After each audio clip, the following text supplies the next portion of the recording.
everyone, welcome back to The Bored Journalist. Thank you for taking the time to sit down and have an informal chat with me. So today's video is going to be on Aaliyah's final video shoot and that fateful plane crash. So let's get right into it.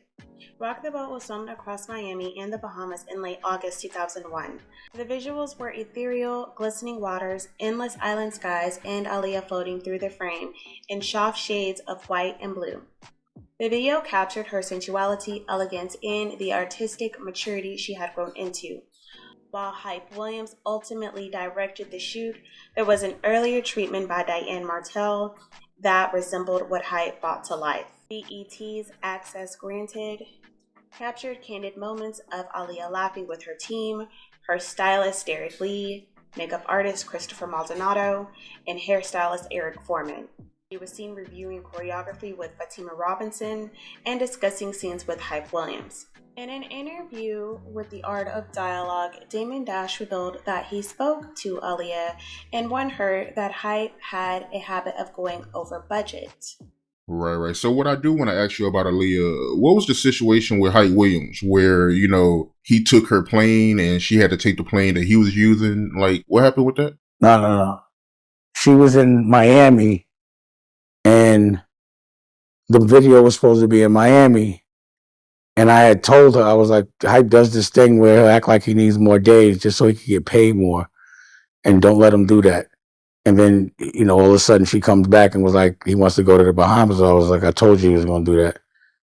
And what I had heard was that, what I was told was she was supposed to be on Lenny Kravitz's jet, but like he offered it to her. And you could ask Lenny Kravitz, I guess.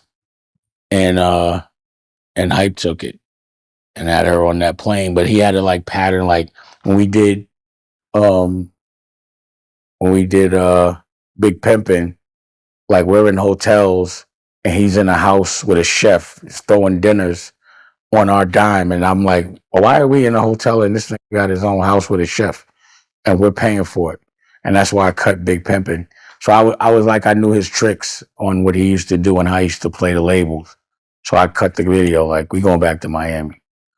So I knew that he was going to try that same play with her, and he did. And then, if utilized for him as far as making, himself more comfortable than the artist on the artist's dime, I knew he was going to do that. Yeah, that's pretty fucked up, man. Yeah, it is fucked up. Somebody should ask him about it. Yeah, they should. I mean, she'll still be here. If she was on the plane she was supposed to be on. I said a lot of things years ago, and they all realized themselves later. But the things that I found appalling for some reason 10 years ago, no one found them appalling when they were happening. It took for everyone to get busted for people to find it appalling. But no one ever says when they don't have to, because nobody really gives a f***. Original plan was to turn to Miami the following day, but after wrapping early, Aaliyah decided to fly back the evening of August 25th, 2001. She boarded a small twin-engine Cessna 402B at Marsh Harbour Airport, bound for Miami Opa-locka. Tragically, the plane crashed shortly after takeoff. According to the final crash report, the aircraft was overloaded by 941 pounds, beyond its maximum takeoff limit. An unaccounted for bag was excluded from the weight and balance calculations, and the center of gravity was more than 4 inches beyond the allowable limit. Improper weight distribution further compromised the flight, with 2 passengers weighing around 300 pounds each seated in the rear of the plane. All 9 passengers on board were killed either on impact or shortly afterward from the explosion and fire. Witnesses reported that the pilot, Luis Morales III, along with Anthony Dodd and Scott Gallen, were still alive when help arrived, but they later succumbed to their injuries. Toxicology reports revealed that Morales had cocaine in his urine and alcohol in his stomach at the time of the crash. He was on probation after pleading no contest to cocaine possession earlier that month. His license should have been revoked, yet he was flying commercially. Aaliyah's cause of death was a blow to the head, severe burns, and complications related to a weakened heart.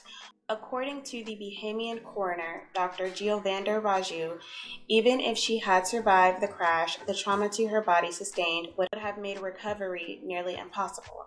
Her parents, Diane and Michael Houghton, filed a lawsuit against the plane's operator, Black Hawk International Airways Corp., its owner, Skystream Inc., and Gilbert Chacon, and the flight broker Atlantic Flight Group. Investigators also discovered that Black Hawk was not even licensed to operate commercial flights in the Bahamas. The lawsuit eventually reached a confidential settlement, but the details remain sealed. What it did reveal, however, was how tragically preventable the entire situation was. The legal issues continued almost a year later. According to an article from Entertainment Weekly written in August of 2002, Butler's funeral home in Nassau, responsible for preparing and shipping the bodies back to the U.S., claimed Virgin Records failed to honor a verbal agreement to cover the $68,000 in funeral expenses. Loretta Turner, the funeral director, said she was instructed by Virgin executives Ken and Nancy Berry to prioritize Aaliyah and her team due to her public status. But after both Berrys left Virgin during a company shakeup, the label allegedly refused to pay. The Houghton family and other victims' families were also told their funeral costs would be reimbursed. Their attorney, Robert Spragg, added this to their wrongful death lawsuit, reinforcing the widespread negligence that surrounded not only the crash but its aftermath. Ken and Nancy Berry had once been industry power players, managing stars like the Rolling Stones, George Michael, and Lenny Kravitz. But poor financial performance and overspending, like the infamous $80 million deal with Mariah Carey, led to their departure. So I guess concerning the funeral expenses is where allegedly Maxwell had came in to pay for those final expenses. Now, I couldn't find concrete. I haven't seen him say it in an interview. I haven't seen it written in an article, so that's why I'm saying allegedly. Because I just haven't seen it for myself. And if he did do that, that's very kind of him.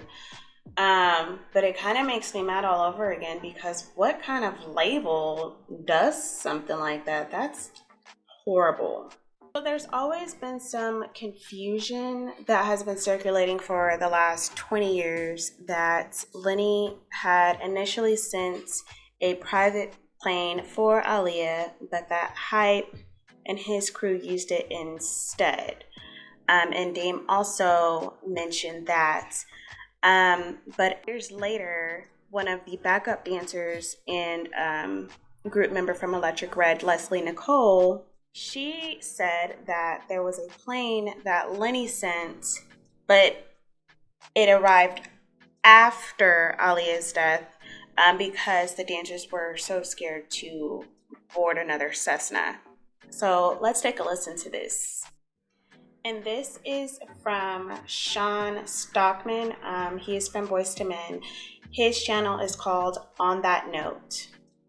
It was basically we were shooting More Than a Woman and Rock the Boat at the same. It was a 2-day shoot, or probably more than 2 days. We flew to Miami. We shot More Than a Woman, and then we flew from Miami to the Bahamas to shoot Rock the Boat.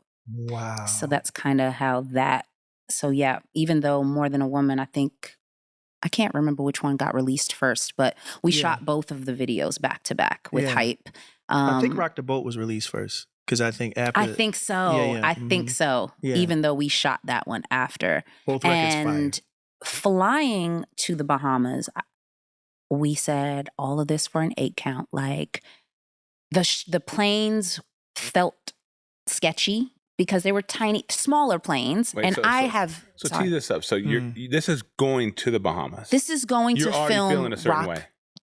You're already feeling a certain way about the aircraft. Walking on the tarmac to these small planes to get us to Bahamas.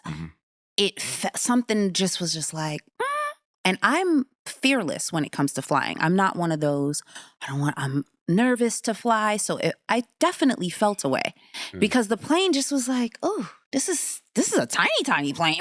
We're going where? Here we go. Your little antennas went up. But I said my prayers. I think I had like a stuffed animal with me, like a good luck charm. And we got there with no problem. So it was great. And we were just happy to be there. How many planes? Is it just the one or is there a couple planes? You probably I'm got sure crew, that there were right? a couple Production of crew and planes. everything else? I was clearly on the plane with the rest of the dancers. Yeah. And some of the hair crew, some crew members. It might have been a 15-passenger plane. It was a small plane. It wasn't a big one. Anyway, we get there. It was a beautiful day. I got to tan. I mean, we were just happy to be there. We were getting our hair done and like getting all the preparations that need to happen. Yeah. I think we had a rehearsal, some last-minute rehearsals just to make sure that the routine was tight. And then I think our call time was 4 a.m. in the morning. One of Aaliyah's security guards, it was his daughter's birthday. And he was like, I have to get home to her tonight because it's her birthday. Like I promised I'd be home. And unfortunately, he was also on the plane. Oh, Lord. Rest in peace. But I remembered that distinctly because he was super sweet. And he was just like, yeah, it's my baby girl's birthday today. So I want to make sure I get home to her. We loaded onto this boat. Actually, I think we took a drive. It was like a 2-hour drive to the boat, to the dock, where we were going to be on this catamaran. Yeah. And there were no railings. I don't know how to swim. I'm a Brooklyn girl. So Right. I was like, okay. Not a lot of oceans in Brooklyn. There's not a lot of oceans in Brooklyn, so it was a little scary for me. You already identifying a life vest. You're like, right. You know, I'm like, hold on. We're at the railings and we're dancing. Okay. On a moving catamaran. No problem, hype. We got you. Yeah. So we were just assessing the situation, but the energy was so solid all day. The crew was great. Aaliyah was great. Yeah. We were hyped. She was getting ready to do like a series of shows, so we were excited about that. The energy was right, and we just knew that this routine was one of those ones. And that shot was beautiful. It was the most beautiful day. It was probably 100+ degrees outside. Yeah. We danced till the skin on the bottom of our feet literally was raw because we had to take our shoes off, our sneakers. Yeah. Because of the catamaran and the movement, it was like slippery and the heat. So it was safer for us to just dance barefoot. So we did that. We ran that routine, like you know, a million different times on a video. Yep. Once we cut, Hype was like, okay, well, I think we did so solid 2 videos back to back. We should just stay an extra night because we were all supposed to depart the Bahamas that night. Right. And we were like, why not? Yeah, we just killed it. If we could stay in the Bahamas one extra night, sure. Yeah. And Aaliyah was adamant about getting back. She was like, no, I'm going to go, but I'll see you guys in like New York for the next rehearsal. We were like, okay. I think Fatima was going to go also, but she was like, I'll stay. Yeah. And anybody that had that urgency to get back, like the security guard that I mentioned, they got on the plane and unfortunately. And that was the last time you saw her? And that was the last time I saw her. So we stayed on the boat now. They got on a smaller boat. From the catamaran, they got on a smaller boat to take them back to the dock to get on the plane. So when we got back to the dock, we had a 2-hour drive. Actually, I'm sorry, I'm going to backtrack. While we're on the boat, usually when you play a song a million times on a video, you're over it. You don't want to hear it again. Sure. Crew played it again. And we all got up and we danced, like really danced. Not even just the routines. We also played this Brazilian song and we were just, it almost felt like a tribute. And if the timing of that is correct, I almost feel like that's when she might have been transitioning. Oh, wow. Because we had a journey to get back to this dock. I have and no doubt that's there's what no happened. more skin on the bottom of my feet. And I'm still dancing. Yeah. But happy. And we were just so proud of the work that everybody had put in. The crew members, everybody was phenomenal. And we got back to the dock. We got in our respective cars to get us back to the hotel, which was like a 2-hour drive. Everybody knocked out. Yeah. As we pull up to the hotel, people are running out and they're crying and they're like, what happened? Wait. They're bawling, dropping down to the floor. We're like, wait, did we miss something? And they were like, Aaliyah's plane crashed. We're like, what are you talking about? That's impossible. We just left her. And they explained what had happened and we were just devastated. Completely devastated. The world was devastated. The world was devastated. I think depending on how old you are, you remember, it was like when Pac and Biggie, and it was one of those, you remember where you were. Oh, because even though she was very young, she had such an impact. Yeah.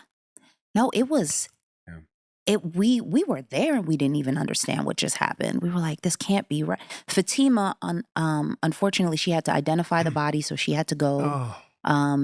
We were all just kind of stuck at the hotel, crying, mourning, also afraid to get back on that plane again. Like, of course. I mean, hell yeah. Nobody I am wanted now a to. resident of the Bahamas. Right, exactly. Nobody wanted to leave. Lenny Kravitz. Thank you, Lenny Kravitz. I've never gotten a chance to personally thank him, but he's friends with Fatima, and he actually lent his jet, or he had access to a private plane. Yeah. And he sent his private plane to get us that back. Gave me chills. Thank goodness everybody made it safely after that. I can't imagine how traumatizing that is to have to fly back after something so horrific happened. But despite the conspiracy theories and conflicting narratives, one thing is clear: Aaliyah's death was not just a tragedy, it was a case of blatant oversight, recklessness, and negligence at every level. And the aftermath showed us that while her artistry was handled with care, the circumstances around her passing were anything but. And I also want to take the time to remember all of the members, because I know sometimes when there's such a tragedy like this, the other people who are just as important get lost in the shuffle. So, of course, there was Aaliyah, there's the pilot Luis Morales, Anthony Dodd, Eric Foreman, Scott Gallen, Keith Wallace, Gina Smith, Douglas Kratz, and Christopher Maldonado. Such a tremendous, tremendous loss. And I just kind of feel like R&B has never fully recovered. So I do want to ask you guys a question. Where were you when you got this news? I ironically was watching MTV's Diary of Aaliyah. I did not know that the reason that they were playing it was because she had just died the night before. So I had cut it on, I think it was like 10 in the morning.